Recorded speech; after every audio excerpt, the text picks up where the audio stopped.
All right. Okay, so, ladies and gentlemen, don't adjust your settings. Do not try to look at anything going wrong with your streaming device right now. Yes, you're actually hearing the one, the only, the voice of KPB, Afro Dynamic, and I'm getting ready to call some Smash Brothers for Wii U. Miracles can't happen, but stranger things are always going to happen. As we all know, Stranger Things, very good show, very Amen to high that. quality. So if you got Stranger Things going on, it's probably a good thing. We got your boy AGN, it's the KID Kid Goggles. I'm out here. We are commentating top 8 for Winter Brawl 11? Yes, Winter Brawl 11. Been doing this for a long time. Hey man, look, Winter Brawl is old enough to stay up late now. All right, so Goggles, hit me up. Who are our first pair of contestants? It looks like our first contestants are R Hungry, who is a corn name. All right. I'm unsure on his location, but he is going up against. He's got a mountain to climb. Damn. He's got a mountain to climb for this winter semis. He is up against the one, the only Immortals Anti, Damn. top 8 in the world. Damn. Or top 10 in the world. I forgot exactly, but I know he is top 10 in the world. 8 or 10. There's still millions of Smash players, and in the first in the first couple of spots, his name is there. Immortals Anti, chilling out here, decided to pay Philly a visit, come out here and do some work. Hey, look, man, it's all about putting in the work. You know, that's basically one of the things that I've always admired and I appreciate about the Smash community is that they put in the work. We are a grinding bunch. Every week, there's literally a Twitter that is dedicated to just putting out insane tech every week that people just come up with on the regular. Like, hey, check out this 80% damage combo that Charizard can do. Like, I didn't know that was like, check out this Peach Infinite for no reason. Like, all right. As far as Charizard, look, Charizard, he's been, hard for the streets since '96, so you really can't knock him on anything yet. Got captured and still didn't obey his master. He didn't care. Yeah, got that Ronin sensibility about him. All right, we got Riz going up against Nancy right now. Oh, it's Riz. I'm sorry. I thought it was our Hungry. But Okay. Riz is dead. Riz going Mario. Looks like Anti is going. Oh no, Riz is going Cheese. Anti is going Mario. All right. I just don't know what I'm talking about at all. But I do know that Anti is very good at this game. Okay. And it doesn't matter who he's fighting against. It's going to be a hard uphill battle for them. I had some friendly games in Anti and yesterday. I got one game off him out of maybe 7. So the man is a beast.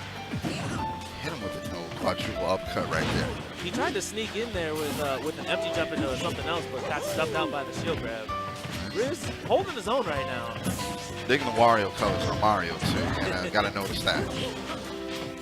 And one thing, there's been a lot of debate. There's been a lot of debate about the Sheik Mario matchup. It goes both ways.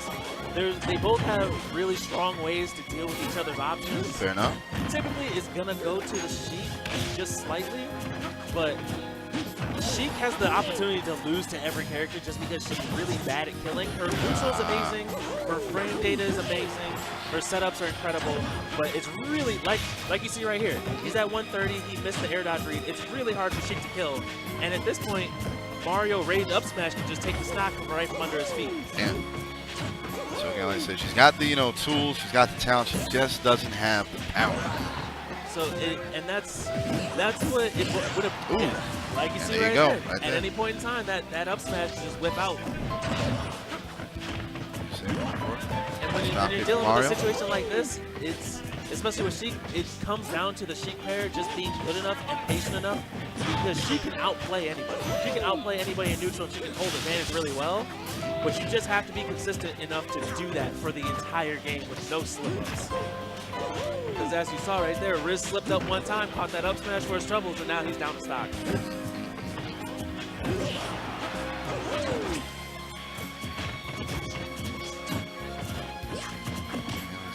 Gets the grab, goes for the back throw, tries to go for the fair off the back throw, gets stuffed out.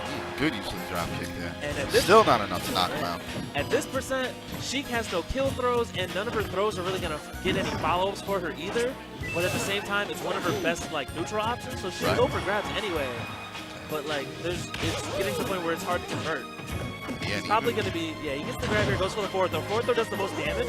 So now that he's over 200, forward tilt is an effective kill option, so he might want to look into that. Oh, and he gets him with the up air. But again, therein lies the problem, though. It had to get to over 200 for it to be effective. And now he's at a 70% disadvantage. He can make that up, but now he's definitely still behind.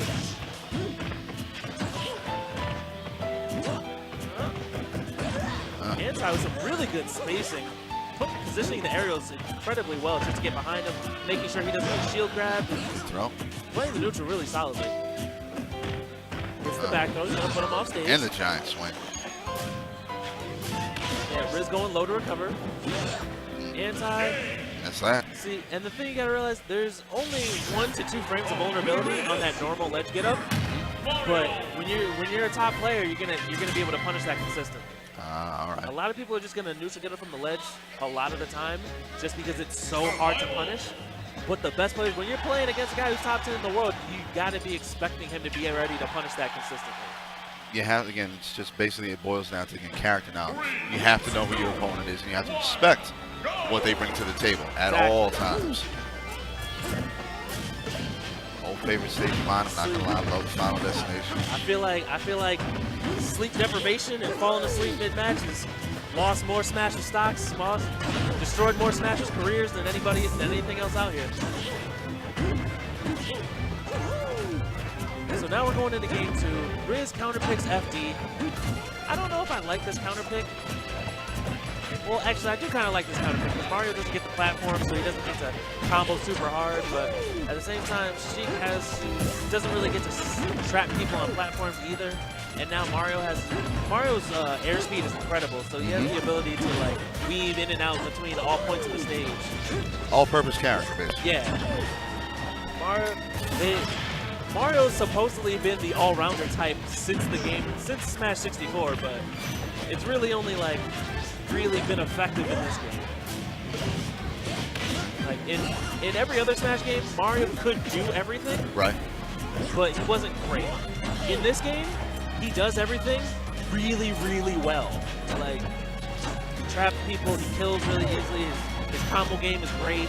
He has everything, and he has it better than a lot of other characters. So Nintendo giving a little bit of favoritism to their old still. I mean, it's about time. It only took 16 years. Yeah, the that's up mean. smash on it. That was beast, not gonna lie. Once again, and the head on the up smash is invincible, so you can't approach him from the air. And as soon as you get to triple digits, especially with a light character like Sheik, Sheik's a pretty light character, so as soon as that happens, he's gonna start sniffing it out. Oh, went for the double back air, could have got a jab lock instead, but wanted to just take the consistent damage. And again, I'm looking again at what you said regarding the first match. Sheik has the ability again to get her opponent to the further reaches. The problem is she does not have the power to finish her plates. Therein lies the rub. I used to play a lot of Sheik in tournament myself, and I've talked with a bunch of Sheik names, and it's like, yeah, we can take somebody 0 to 100 in 10 seconds, and it's great, and it's easy. But once we get them to like 120, then it's like, well, now what? What do I do now? Again, like I said, no, it's again, I can understand because from what I can see, again, she's got the mobility advantage a little bit. But again, when it comes to Smash in general, you gotta have that crunch power. I just want to point out, did anybody else see the fact that Anti stood in place and did up smash 3 times in a row? I thought it was then cool. Forward smash? That was ridiculous. And like Riz was so scared, he just like didn't even try to punish it. You can definitely punish Mario. Mario's up smash is really hard to punish, but Sheik has amazing moves. So you can definitely just dash attack it every time it hits your shield, but he wasn't even like trying to run the risk of this timing and get blown up. Now, one thing that I'm noticing, Rich, is I'm seeing like, going a little too effective, a little too aggressive with edge guard. Like, is there a particular reason they want to give him that space to like let him have enough rope to hang himself? Who's going too heavy on edge guards? Not going too heavy, is that he's not going heavy enough. Right, yeah, no. Well, it's like, it's one of those things where when you're at 115 on your last stock, you're already down a game in tournament. You start playing a little more conservative, and you're maybe not going for the reads you could be going for, because it's like, if it goes wrong, you die faster, or you want to preserve as long as possible. But playing the preservation game and playing not to lose isn't going to work very well on anti. Okay. So again, just basically anti completely bucks the trend of the whole risk reward factor.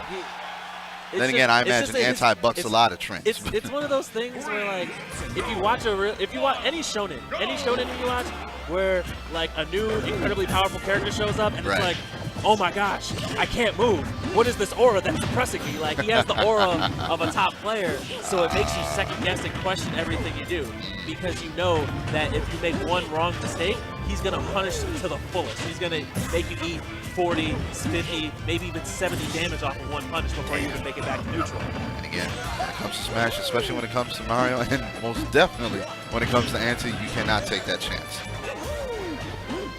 So right now, he counterpicks it back to FD again. He's thinking it's probably going to be his best bet against Mario. And he's actually winning right now. He's done a very good job. Once again, and now we're at that pivotal moment. We're at that pivotal moment where Mario's at 125. And he's hit the threshold. Sheik essentially has no more follow-ups. So how's he going to finish the stock out? Oh, no. Damn. Didn't even get to 100 on that one. Yeah, had him with the charge on it too, because he knew that Sheik's airspeed wasn't going to let him get away after he initiated the nair. So, what I think a good note for a lot of Sheik mains is that they need to start utilizing